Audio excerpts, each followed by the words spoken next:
Welcome to the Learning Pines YouTube. We hope this video helps. You start by locking the source. Open Settings and go straight to Personalization right arrow background. Select a single image file and set it as the wallpaper. Do not pick slideshow or dynamic.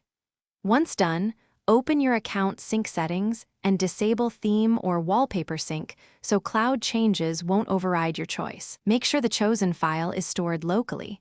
Put it in Pictures or a dedicated folder, so automatic cleaner tools or roaming profiles can't replace it.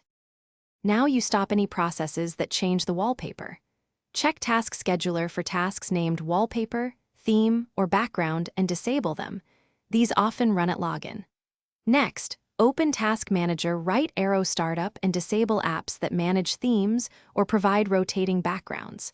If you find third-party wallpaper apps, either uninstall them or open their settings and turn off auto-change. Make sure Group Policy or Enterprise Management tools aren't pushing policies.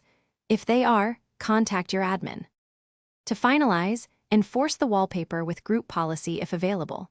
Open Gpedit. MSC and set a fixed desktop wallpaper policy so it cannot be changed by users or apps.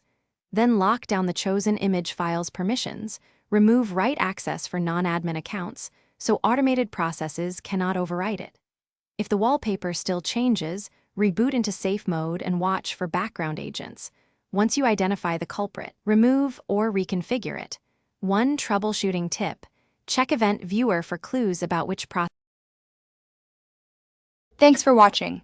Consider subscribing if we helped you.